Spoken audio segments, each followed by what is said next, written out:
বৃহত্তৰ লাডকৰ যুৱ সমাজৰ উদ্যোগত আৰু স্থানীয় ৰাইজৰ সহযোগত 1 মে'ত লাডকৰ প্ৰেক্ষাগৃহত অনুষ্ঠিত হ'ব বহাগী উৎসৱ। জনপ্ৰিয় কণ্ঠশিল্পী বৰষা ৰাজকুমাৰী আৰু বিকাশ দত্তই সাংস্কৃতিক সন্ধ্যাত গীত পৰিৱেশন কৰিব। 1 মে'ৰ এদিনীয়া কাৰ্যসূচীতসমূহ ৰাইজৰ সহযোগিতা তথা উপস্থিতি কামনা কৰিছে উদ্যোক্তাসকলে। News text report, big news.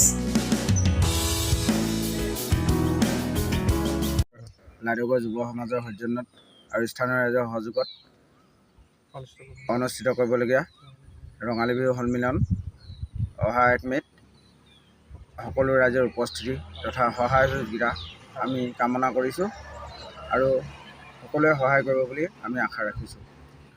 বৃহত্তৰ লাডকৰ যুৱ সমাজৰ সৌজন্যত বিগত বৰ্ষৰ দৰে এই বৰ্ষ আমি ৰঙালী বিহু উদযাপন কৰিব লৈছোঁ অহা 1 মে' 17 বহাগ তাৰিখে। যদিও বা পৰিস্থিতি বৰ ভাল নহয়, আমাৰ প্ৰাণৰ শিল্পীজনৰ অকাল বিয়োগত আমি শোকত বিৰম্মান হৈ আছোঁ, তথাপিতো আমি আমাৰ যিটো বাৰ্ষিক নিয়ম সেই অনুসৰি অহা 17 বহাগ ইংৰাজী 1 মে' শুক্ৰবাৰ তাৰিখে অনুষ্ঠৱীয়ভাৱে আমি অঞ্চলবাসী ৰাইজে স্থানীয় ৰাইজৰ সহযোগত বৃহত্তৰ লাডকৰ যুৱ সমাজৰ সৌজন্যত এইবাৰো ৰঙালী বিহু সন্মিলনখিনি উদযাপন কৰিবলৈ মনস্থ কৰা হৈছে। দিনৰ ভাগত কিছু প্ৰতিযোগিতা আছে যদিও আমি খুব কম সংখ্যক প্ৰতিযোগী হিচাপে নিমন্ত্ৰণ কৰি পিনে খুব এটা আমি বহলাব বিচৰা নাই। পৰিস্থিতিৰ প্ৰতি লক্ষ্য ৰাখি আমি থুলমূলকৈ আমাৰ যিখিনি বাৰ্ষিক নিয়ম আছে সেই নিয়মখিনি কৰি সন্ধিয়ালৈ স্থানীয় শিল্পীৰ দ্বাৰা সাংস্কৃতিক সন্ধ্যা আয়োজন কৰি অনুষ্ঠানটি এদিনতে সমাপ্ত কৰিবলৈ আমি মনস্থ কৰা হৈছে।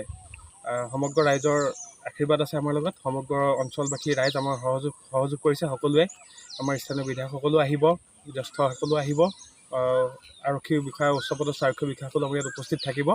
গতিকে অনুষ্ঠানটি সাফল্যমণ্ডিত হ'ব বুলি আমি আশা কৰিছোঁ। ধন্যবাদ।